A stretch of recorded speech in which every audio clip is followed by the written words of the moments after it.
जय हिंद दोस्तों। सबसे पहले तो आपका हमारे YouTube channel dream success academy पर स्वागत है।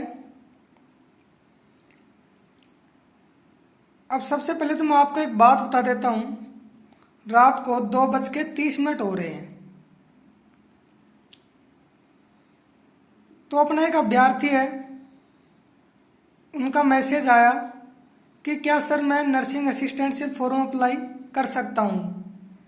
तो मैंने उससे उनकी क्वालिफिकेशन पूछी, तो उन्होंने बताया कि सर 10+2 विद बायो सब्जेक्ट से हूँ, साथ में एनेस्थीसिया असिस्टेंट का 2 इयर्स का डिप्लोमा है और उसके साथ 2 इयर्स का ही एक्सपीरियंस है।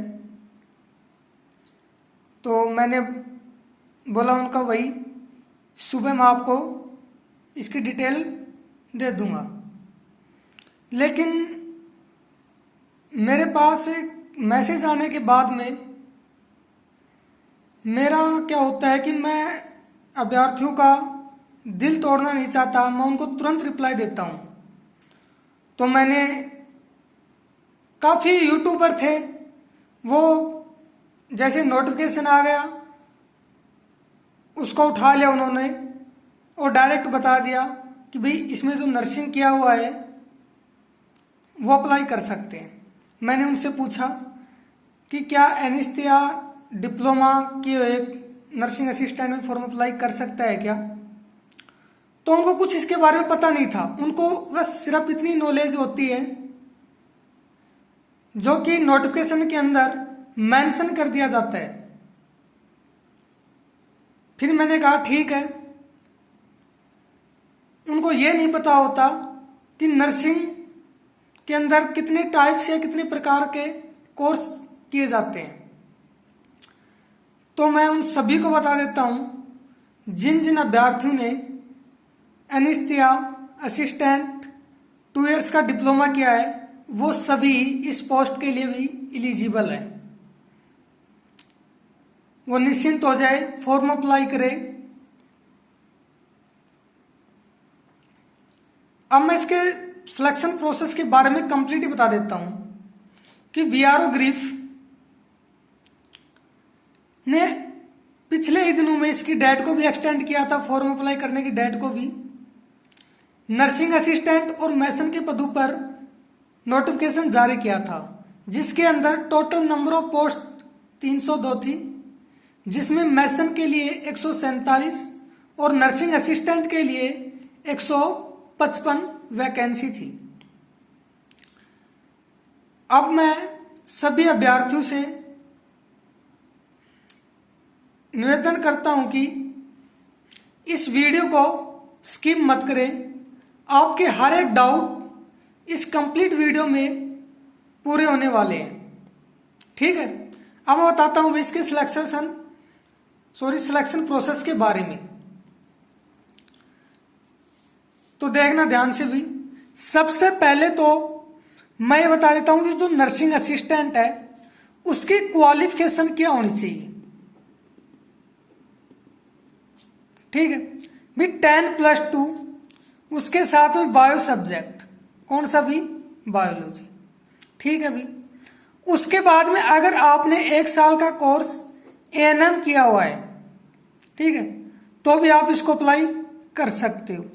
इसके अदरवाइज आपको नोटिफिकेशन में दिया है, ध्यान से देखना, कि इससे रिलेटेड कोई भी नर्सिंग कोर्स हाई लेवल का क्या है वो भी इसके लिए क्या है भी एलिजिबल है।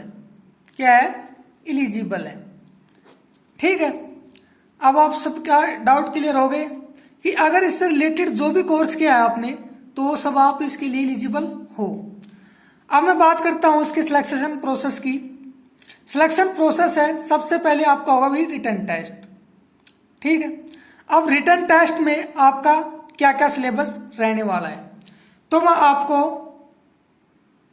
पहले भी आपका होगा एडमिनिस्ट्रेशन ऑफ ड्रग्स, इसका मतलब है भी दवा प्रशासन का मार्ग, इससे रिलेटेड क्वेश्चन होंगे। उसके बाद में भी use and dose of drugs, दवाओं का उपयोग और खुराक के बारे में क्वेश्चन होंगे। थर्ड पॉइंट पे आता हूं भी मैं, फर्स्ट एड, प्राथमिक चिकित्सा। प्राथमिक चिकित्सा वो होती है भी जो डॉक्टर को आने से पहले दी जाती है मरीज को। ठीक है, समझ गए। अब आता हूं पॉइंट नंबर 4 पे, types of beds and bed making. भी जो पेशेंट है उसके लिए किस प्रकार का बेड होना चाहिए और उसको किस प्रकार बनाया जाना चाहिए। पॉइंट नंबर 5 पे आता हूं, हाइजीन एंड सैनिटेशन। इसका मतलब होता है भी मरीज को स्वास्थ्य और स्वच्छता के बारे में जानकारी देना। इससे रिलेटेड क्वेश्चन पूछे जाएंगे आपको। नंबर 6 पे आता हूं भी मैं, नर्सिंग केयर ऑफ पेशेंट, रोगियों की देखभाल करना। इससे रिलेटेड भी किस प्रकार पेशेंट की देखभाल करें, तो सब किसका काम होता है भी, नर्सिंग वालों का काम होता है। तो इस रिलेटेड क्वेश्चन पूछेंगे आपको।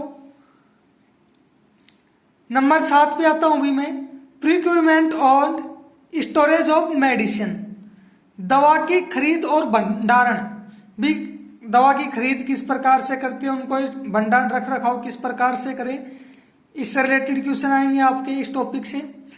पॉइंट नंबर 8 पे आता हूं मैं भी, स्टेरिलाइजेशन ऑफ सर्जिकल इक्विपमेंट्स, शल्य चिकित्सा उपकरणों की नसबंदी, उनके बारे में आपको पता होना चाहिए भी। और जो पॉइंट नंबर 9 है आपका, जनरल नॉलेज, सामान्य ज्ञान। इसमें जो सामान्य ज्ञान के क्वेश्चन पूछे जाते हैं, बिल्कुल नॉर्मल क्वेश्चन पूछे जाते हैं, विविध से क्वेश्चन आ जाते हैं आपके। ठीक है, अब ये तो हो गया आपका सिलेबस, हो गया रिटन टेस्ट का। इन टॉपिक से रिलेटेड आपको क्या पूछा जाएंगे क्वेश्चन। अब मेरे अकॉर्डिंग आपकी कोई डाउट नहीं रहा होगा। ठीक है, अब आता हूं भी स्टेज सेकंड के ऊपर। स्टेज सेकंड में आपका होगा भाई फिजिकल एफिशिएंसी टेस्ट। जो बच्चे एग्जाम में क्वालिफाई होंगे उनका भी क्या होगा, फिजिकल एफिशिएंसी टेस्ट। जैसे आपका फिजिकल हो जाता है, फिजिकल में आपको भी 1600 मीटर की रनिंग होगी, उसके लिए आपको 10 मिनट का टाइम मिलेगा। उसके बाद में आपका होगा भी नेक्स्ट डेज या उसी दिन प्रैक्टिकल टेस्ट। ठीक है, अब जो प्रैक्टिकल टेस्ट है उसके अंदर आपको नर्सिंग असिस्टेंट वालों को क्या क्या पूछा जाएगा, identification use of medical equipments and instrument. भी जो मेडिकल के लिए यूज में जो इंस्ट्रूमेंट यूज किए जाते हैं उनकी भी पहचान। ठीक है, सेकंड नंबर पे पूछा जाएगा भी identification and administration of drugs. अब जो दवा प्रशासन का मार्ग है उनकी पहचान करना। रूटीन एग्जामिनेशन ऑफ पेशेंट, भी रूटीन के अंदर मरीजों की देखभाल करना कैसे की जाती है, इसके बारे में पूछेंगे आपको। Management of equation and medical emergency, भी जो आपातकालीन के दौरान किस प्रकार से उनको मैनेज किया जाता है, उनके बारे में आपसे क्वेश्चन पूछेंगे प्रैक्टिकल टेस्ट के अंदर। ठीक है, प्रैक्टिकल टेस्ट में सिर्फ आपको क्या करना है, भी क्वालिफाइंग मार्क्स लेके आने हैं, इसके नंबर फाइनल कट ऑफ के अंदर नहीं ऐड होंगे। अब नर्सिंग असिस्टेंट वालों का कोई भी डाउट नहीं रहा होगा। अब मैं एक बात करता हूं भी, जो फिर बार बार मैं बता रहा हूं, एनेस्थीसिया असिस्टेंट का जो भी स्टूडेंट डिप्लोमा किया हुआ है वो निश्चिंत होकर इस फॉर्म को अप्लाई कर सकता है। क्योंकि एनेस्थीसिया का मतलब ही क्या होता है भी, उनका मतलब ये होता है कि types of beds and bed making, भी उनका बेड किस प्रकार लगाया जाना चाहिए, किस प्रकार का बनाया जाना चाहिए, इंस्ट्रूमेंट के बारे में उनको नॉलेज होना चाहिए, उनको दवाई, मरीजों को दवाई किस प्रकार दी जाती है, पेशेंट को कौन सी दवाई देनी है, कब देनी है, किस टाइम पे देनी है, इन सभी से रिलेटेड ही एक कोर्स होता है आपका एनेस्थीसिया असिस्टेंट का। समझ गए? तो ये था आपका नर्सिंग असिस्टेंट का सिलेक्शन प्रोसेस। ठीक है भाई, और इससे रिलेटेड कोई भी इंफॉर्मेशन हो किसी भी टाइम आप हमारे टेलीग्राम ग्रुप या यूट्यूब चैनल हमारा ड्रीम सक्सेस एकेडमी, इसके कमेंट बॉक्स में मैसेज कर सकते हो, आपको उसका रिप्लाई मिलेगा, जरूर मिलेगा। बाकी यूट्यूबर है वो सिर्फ इतना ही जानते हैं जितना उनको नोटिफिकेशन के अंदर जो जो मोटी मोटी चीजें मेंशन की जाती है, ठीक है। और आपकी हर रोज इनकी क्लासेस भी होंगी। आपका सिलेक्शन ही हमारा जिद है। तो जय हिंद दोस्तों। लेटेस्ट इन्फॉर्मेशन या किसी प्रकार की इन्फॉर्मेशन लेने के लिए हमारे YouTube चैनल को लाइक एंड सब्सक्राइब करना न भूलें। जय हिंद दोस्तों।